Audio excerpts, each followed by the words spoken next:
ପୁରୀ ସ୍ୱର୍ଗଦ୍ୱାରରେ ଘଟିଗଲା ବିରାଟ ବଡ଼ ଅଘଟଣ। ଚାହୁଁ ଚାହୁଁ କିଛି ସେକେଣ୍ଡ ଭିତରେ ସବୁ କିଛି ଧ୍ୱଂସ ହୋଇଗଲା। ଆଉ ହଠାତ୍ ହଜାର ହଜାର ଲୋକେ ଦେଖି ମଧ୍ୟ ଆଶ୍ଚର୍ଯ୍ୟ ହେଉଛନ୍ତି, ଏମିତି କ'ଣ ହୋଇଗଲା ଯେ ସ୍ୱର୍ଗଦ୍ୱାର ସାମ୍ନାରେ ଏତେ ଲୋକ। ଗାଁରୁ ଆସିକି ପରିବାର ଲୋକେ ମଧ୍ୟ ପହଞ୍ଚିଲେ। ବୁଢ଼ା ବାପା ମା ଜଣକ ଆଖିରୁ ଲୁହ ଝରୁଥାଏ। ହେ ପ୍ରଭୁ ଜଗତରନାଥ ଜଗନ୍ନାଥ, ଏ କ'ଣ ହେଲା? ଏମିତି କାହିଁକି ହେଲା? ଆମ ସହିତ କାହିଁକି ଏମିତି ଘଟିଲା? ବହୁତ ମୁଣ୍ଡ ବାଡ଼େଇ କାନ୍ଦୁଥାନ୍ତି। ଗାଁ ଲୋକେ ମଧ୍ୟ କାନ୍ଦୁଥାନ୍ତି। ସମସ୍ତଙ୍କ ଆଖିରୁ ଲୁହ ଝରି ଯାଉଥାଏ। ଏମିତି କ'ଣ ହେଲା ଯେ ଆପଣମାନେ ଶୁଣିଲେ ମଧ୍ୟ ଆଶ୍ଚର୍ଯ୍ୟ ହୋଇଯିବେ। ତେବେ ଭିଡ଼ିଓଟିକୁ ଆରମ୍ଭ କରିବା ପୂର୍ବରୁ ଆପଣମାନେ ଯଦି ପ୍ରଭୁ ଜଗନ୍ନାଥଙ୍କର ଭକ୍ତ, ପ୍ରଭୁ ଜଗନ୍ନାଥଙ୍କୁ ନିଜ ଆରାଧ୍ୟ ଦେବତା ବୋଲି ମାନନ୍ତି, ଭିଡ଼ିଓଟିକୁ ଲାଇକ୍ କରି କମେଣ୍ଟରେ ଜୟ ଜଗନ୍ନାଥ ବୋଲି ଲେଖି ଦିଅନ୍ତୁ। ଘର ତାଙ୍କର କେନ୍ଦ୍ରାପଡ଼ାରେ। ରୁହନ୍ତି ବାପା ମା ଏବଂ ଦୁଇଟି ଝିଅ, ତା ସହିତ ବୁଢ଼ା ବାପା ମା ଦୁଇ ଜଣ ରହୁଛନ୍ତି। ପୁଅ ନାଁ ହେଲା ରାମଚନ୍ଦ୍ର ଆଉ ସ୍ତ୍ରୀଙ୍କ ନାଁ ହେଲା ସୁନିତା। ବୁଢ଼ା ବାପା ମା ପାଇଁ ପୁଅ ଯାହା କାମ କରେ ସବୁ ମେଡ଼ିସିନ ଖର୍ଚ୍ଚରେ ଚାଲିଯାଏ। ଆଉ ଏପଟେ ରାମଚନ୍ଦ୍ର ନିଜର କାମ ଠିକଠାକ କରିଥାନ୍ତି, କାହିଁକି ନା ସେ ପେଶାରେ ଜଣେ ବଢ଼େଇ। ସେ ଖଟଠୁ ଆରମ୍ଭ କରି ଆଲଣା ସବୁ କିଛି ନିଜେ ହିଁ ତିଆରି କରନ୍ତି। ଘର ପାଖରେ ଛୋଟିଆ ଦୋକାନଟିଏ।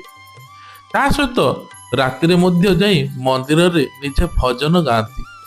ଏମିତି ଦିନ ତାଙ୍କର ଚାଲିଥିଲା। କିନ୍ତୁ ଏମିତି ଗୋଟିଏ ଦିନ ଆସିଲା ଯାହା ତାଙ୍କ ଜୀବନକୁ ପୁରା ପରିବର୍ତ୍ତନ କରିଦେଲା। ରାମଚନ୍ଦ୍ର କାହାର ଦୁଃଖ ସହିପାରନ୍ତିନି। ଘର ପାଖରେ ଯେକୌଣସି ଲୋକ ଆସିଲେ ମଧ୍ୟ ନିଜ ପାଖରେ ଖାଇବାକୁ ନଥିଲେ ମଧ୍ୟ ଅନ୍ୟକୁ ଖାଇବା ଦିଅନ୍ତି। ଅନ୍ୟର ଦୁଃଖ କଥା ଶୁଣନ୍ତି। ନିଜେ ପଛେ ନ ଖାଆନ୍ତି, ଅନ୍ୟକୁ ସାହାରା ପାଲଟନ୍ତି। ସ୍ୱାମୀ ସ୍ତ୍ରୀ ବହୁତ ଖୁସିରେ ଥିଲେ। ଆଉ ବାପା ମା ଜଣକ ବହୁତ ଆଶୀର୍ବାଦ କରୁଥିଲେ।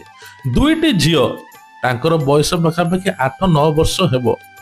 ଜଣେ ପଢୁଛି କ୍ଲାସ 5ରେ ଆଉ ଜଣେ କ୍ଲାସ 4ରେ। ଏମିତି ଚାଲିଥିଲା ତାଙ୍କ ସଂସାର। କିନ୍ତୁ ବାପା ଜଣକ ବହୁତ କଷ୍ଟ କରନ୍ତି, ଯିଏକି ରାମଚନ୍ଦ୍ର। କାହିଁକି ନା ବୁଢ଼ା ବାପା ମା ଜଣକ ବାର୍ଦ୍ଧକ୍ୟ ଅବସ୍ଥାରେ ଚାଲି ବୁଲି ପାରନ୍ତିନି। ଯାହା ବି ସେଇ ଘରେ ନିଜ ନାତୁଣୀ ସହିତ କଥାବାର୍ତ୍ତା, ଠାକୁରଙ୍କ କାମରେ ଲାଗନ୍ତି। ଏପଟେ ରାମଚନ୍ଦ୍ର ବହୁତ କଷ୍ଟ ଚାଲିଥିଲା, କାହିଁକି ନା ଦିନକୁ ଦିନ ମେଡିସିନ ଖର୍ଚ୍ଚ ବହୁତ ହେଲାଣି। ଏପଟେ ସ୍ତ୍ରୀ ଜଣକ ମନ୍ଦିରରେ ବଳା ବିକି ଯାହା 2 ପଇସା ରୋଜଗାର ହୁଏ, ସେଥିରେ ଶାଗ ପଖାଳ ଚଳେଇ ଖାଆନ୍ତି। କିନ୍ତୁ ତାଙ୍କ ମନରେ ଗର୍ବ ଅହଙ୍କାର ବୋଲି ନଥାଏ। କାହିଁକି ନା ସେ ଅନ୍ୟକୁ ଦେଖିଲେ ବହୁତ ଖୁସି ହୁଅନ୍ତି, କାରଣ ସେ ଜାଣନ୍ତି ଯେ ମାନବ ସେବା ହିଁ ମାଧବ ସେବା। ଜଣେ ଲୋକ ଯଦି ତାଙ୍କ ଦୁଆରୁ ଏମିତି କୌଣସି ନାହିଁ ଯେ ଫେରିକି ଯିବେ ବୋଲି। ଆଉ ରାତି ଅଧରେ ରାମଚନ୍ଦ୍ରକୁ ଡାକିଲେ ସେ ନ ଖାଇ ନ ପିଇ ଅଧା ଶୋଇବା ଉଠି ସିଧା ଯିବେ ଗାଁର ଅନ୍ୟ ଲୋକଙ୍କୁ ସାହାଯ୍ୟ କରିବା ପାଇଁ। ଡର ଭୟ ନଥିଲା। ରାତି ଅଧରେ ମଶାଣିକୁ ମଧ୍ୟ ଯାଆନ୍ତି। କାହାର କ'ଣ ଅସୁବିଧା ହେଲା ସିଧା ଯାଇ ପହଞ୍ଚନ୍ତି ରାମଚନ୍ଦ୍ର। ଗାଁ ଲୋକ କୁହନ୍ତି ରାମଚନ୍ଦ୍ରକୁ ଡାକ, ସାଙ୍ଗେ ସାଙ୍ଗେ ଆସିବ। ଆଉ ସାଙ୍ଗେ ସାଙ୍ଗେ ମଧ୍ୟ ଯାଆନ୍ତି। ଏମିତି ଚାଲିଥିଲା ଯେତେବେଳେ ନାତୁଣୀଟିଏ ତାଙ୍କର, ଯୋଉ ରାମଚନ୍ଦ୍ରଙ୍କ ବାପାଙ୍କର, ଯେତେବେଳେ ନାତୁଣୀ ତାଙ୍କର ଭଲ ମାର୍କ ରଖିଲା, ଭଲ ପାସ୍ କଲା, ସେଇ ସମୟରେ ରାମଚନ୍ଦ୍ର ବହୁତ ଖୁସି ହେଲେ। କାହିଁକି ନା ବାପାଙ୍କ ମନରେ ତ ବହୁତ ଖୁସି ଆସିବ। ନିଜ ଝିଅ ଯଦି କ୍ଲାସରେ ଟପର ହେବ, ସ୍କୁଲର ଗାର୍ଡିଆନ ଆସି ଘରେ ପହଞ୍ଚିବେ, ବାପା ବହୁତ ଖୁସି ହେବେ। ଏମିତି ଚାଲିଥିଲା ତାଙ୍କ ସଂସାର। ସନ୍ଧ୍ୟାବେଳେ ଉଠନ୍ତି, ଭଜନ ଗାଆନ୍ତି। ମନ୍ଦିରରେ ମଧ୍ୟ ବହୁତ ଖୁସି ହୁଅନ୍ତି, କାହିଁକି ନା 2 ପଦ ମନ୍ଦିରରେ ଗୀତ ଗାଇଲେ ବା ଭଜନ ଗାଇଲେ ତାଙ୍କ ମନକୁ ଶାନ୍ତି ମିଳେ, ଆତ୍ମା ଶାନ୍ତି ହୋଇଯାଏ। ଆଉ ଏପଟେ ଦିନ ରାତି ପରିଶ୍ରମ କରନ୍ତି, କେମିତି ତାଙ୍କ ଝିଅ ଗୋଟିଏ ଭଲ ଅଫିସର ହୁଅନ୍ତୁ। ରାମଚନ୍ଦ୍ରଙ୍କ ଇଚ୍ଛା ଥିଲା ଗୋଟିଏ ଝିଅ ଡାକ୍ତର ହେବ, ଆଉ ଗୋଟେ ଝିଅ ସେନା ବା ପୋଲିସରେ ଯୋଗ ଦେବ। ବହୁତ ବଡ଼ ସ୍ୱପ୍ନ ଥିଲା। ଦିନ ରାତି ପରିଶ୍ରମ କରି ମୁଁ ମୋ ଝିଅକୁ ଯେମିତି ହେଲେ ଏମିତି କରିବି। ସମସ୍ତେ ଝିଅ ପାଇଁ ଏମିତି ହୁଅନ୍ତି, କିନ୍ତୁ ମୁଁ ମୋ ଝିଅକୁ ପୁଅ ଠାରୁ ବି କମି ଭାବେ ନାହିଁ। ଆଉ ସତକୁ ସତ ତାଙ୍କ ଝିଅ ମଧ୍ୟ ବହୁତ ଭଲ ପାଠ ପଢ଼ନ୍ତି, ଗାଁର ମଧ୍ୟ ନାଁ ରଖନ୍ତି। ଏମିତି ଚାହୁଁ ଚାହୁଁ ବହୁତ ଦିନ ବିତିଗଲା।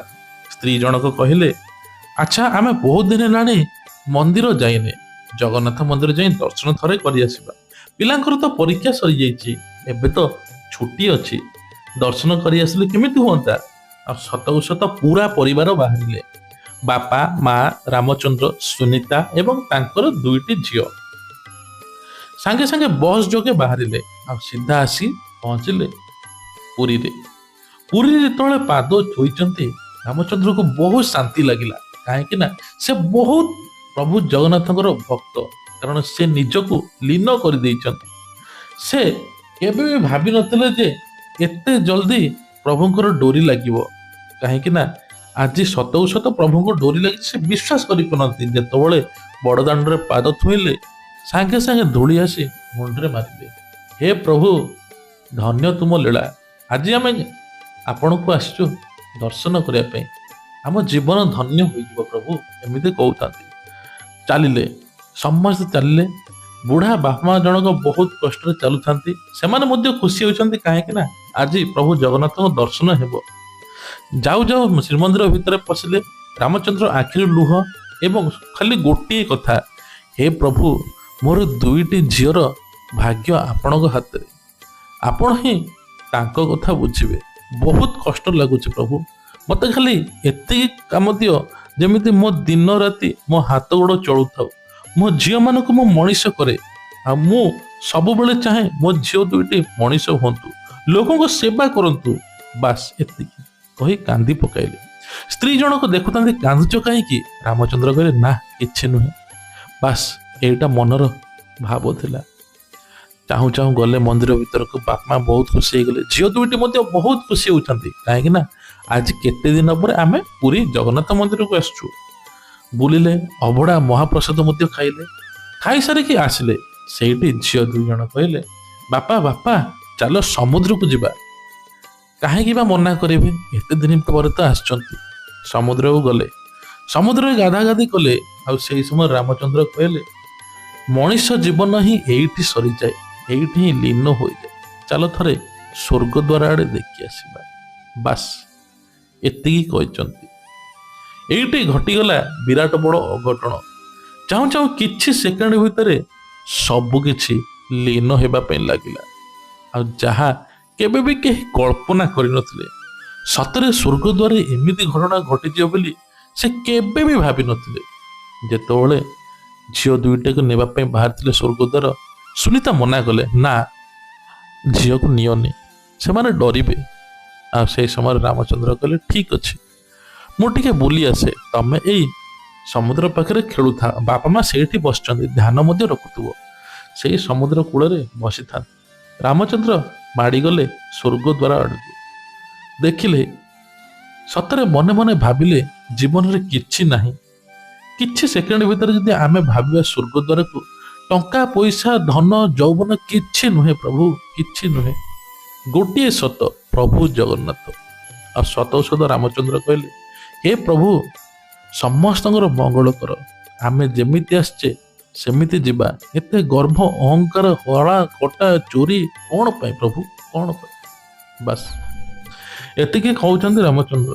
ବାସ୍ ରାମଚନ୍ଦ୍ର ଏତିକି କହୁ କହୁ ଦେଖିଲେ ଯେ ଗୋଟିଏ ଛୁଆଟି କାନ୍ଦୁଛି, ତା ମା ପାଖରେ କାନ୍ଦୁଛି, ମୁଣ୍ଡ ବାଡ଼େଇ କାନ୍ଦୁଛି।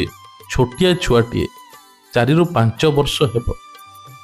ମା ମା ବୋଲି ଡାକୁଛି, କିନ୍ତୁ ମାର ଆଉ ଚେତା ନାହିଁ। ମା ପୁଅ 2 ଜଣ ବେଲୁନ ବିକନ୍ତି ସମୁଦ୍ର କୂଳରେ। ହଠାତ୍ ମାର କ'ଣ ହେଲା ଯେ କେହି ବି କିଛି ବୁଝିପାରୁନାହାନ୍ତି। ଲୋକମାନେ ଏପଟ ସେପଟ ହଉଥାନ୍ତି। ମାଟି ସ୍ୱର୍ଗଦ୍ୱାରରେ ପଡ଼ିଥାଏ। ସେହି ସମୟରେ ପିଲାଟି କାନ୍ଦୁଥାଏ। ପିଲାଟି ଦେଖାଯାଉଛି ଗରିବ ଭିକାରୀ ଭଳିଆ। ଆଉ ସେହି ସମୟରେ ରାମଚନ୍ଦ୍ର ଆଖି ପଡ଼ିଗଲା ସେଇ 2 ଜଣଙ୍କ ଉପରେ। ହଠାତ୍ ପଚାରିଲେ, ଦେଖିଲେ, କ'ଣ ହୋଇଛି ପୁଅ? ସେହି ସମୟରେ କହୁଥାଏ, ମୋ ମା ଉଠୁନି, ମୋ ମା ଉଠୁନି ବାବୁ, ମୋ ମା ଉଠୁନି। ମା ମା ବୋଲି ବହୁତ ଜୋରେ ଚିଲଉଥାଏ ଛୋଟ ଛୁଆଟି। ରାମଚନ୍ଦ୍ର ଦେଖିଲେ, ଆଖିରୁ ମଧ୍ୟ ଲୁହ ଆସିଗଲା ତାଙ୍କର।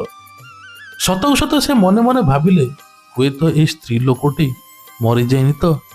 କିନ୍ତୁ ସମସ୍ତେ ନିଜ ନିଜ ବାଟରେ ଯାଉଥାନ୍ତି, କେହି ଧ୍ୟାନ ଦେଉନଥାନ୍ତି। ସ୍ୱର୍ଗଦ୍ୱାର ଗୋଟିଏ କୋଣରେ ମା ଶୋଇଥାଏ, ପୁଅଟି ବସିଥାଏ। ସେଇଠି ପ୍ରତିଦିନ ସେ ସକାଳୁ ସନ୍ଧ୍ୟାବେଳ ପର୍ଯ୍ୟନ୍ତ ବେଲୁନ ବିକନ୍ତି ସ୍ୱର୍ଗଦ୍ୱାର ପାଖରେ, ସେଇଠି ଶୁଅନ୍ତି, ଉଠିକି ପୁଣି ବିକନ୍ତି।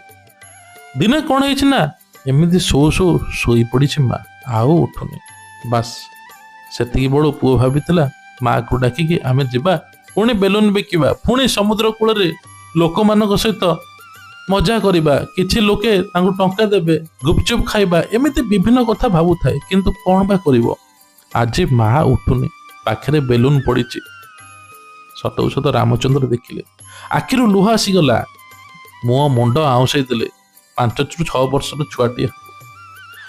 ବାବୁରେ ବ୍ୟସ୍ତ ହେନା, ତୋ ମାର କିଛି ହେଇନି, ତୋ ମାର କିଛି ହେଇନି, ସବୁ ସେ ପ୍ରଭୁ ଜଗନ୍ନାଥଙ୍କ ଇଚ୍ଛା।